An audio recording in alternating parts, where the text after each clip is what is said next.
एक समय की बात है, सुंदर नगरी में रूपवती नाम की एक सुशील स्त्री रहती थी। उसका विवाह एक धनी व्यापारी से हुआ था।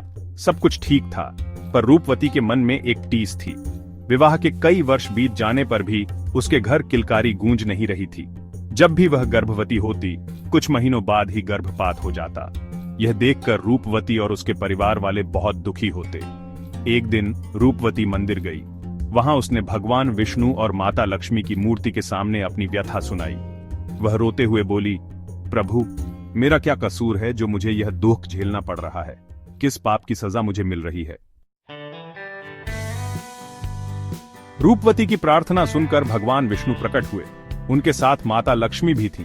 विष्णु भगवान ने कहा, पुत्री, गर्भपात के कई कारण हो सकते हैं। शारीरिक कमजोरी, मानसिक तनाव, गलत खान पान, अत्यधिक श्रम, यह सब गर्भपात का कारण बन सकते हैं। माता लक्ष्मी ने आगे कहा, इसके अलावा कभी कभी पूर्व जन्मों के कर्म भी इसका कारण बनते हैं। विष्णु भगवान ने समझाते हुए कहा, चिंता मत करो पुत्री, धैर्य और सावधानी से तुम इस समस्या से निजात पा सकती हो। रूपवती ने हाथ जोड़कर पूछा, प्रभु, मुझे बताइए कि मैं क्या करूं? मुझे आपके बताए रास्ते पर चलना है।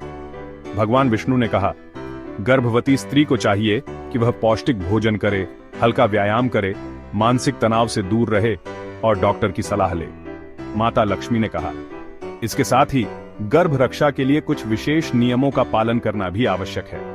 उन्होंने बताया, गर्भवती स्त्री को ब्रह्मचर्य का पालन करना चाहिए, झूठ नहीं बोलना चाहिए, चोरी नहीं करनी चाहिए और किसी को कष्ट नहीं पहुंचाना चाहिए।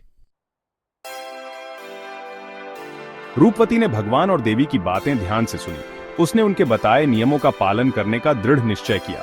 समय बीता और एक बार फिर रूपवती गर्भवती हुई। इस बार उसने अपने स्वास्थ्य का पूरा ध्यान रखा और भगवान विष्णु और माता लक्ष्मी की बातों को हमेशा याद रखा। 9 महीने बाद उसके घर एक स्वस्थ बच्चे ने जन्म लिया। यह देखकर रूपवती और उसका परिवार बहुत खुश हुआ। तब से रूपवती ने अपनी कहानी सभी को सुनाई और उन्हें भी गर्भ रक्षा के नियमों के बारे में बताया।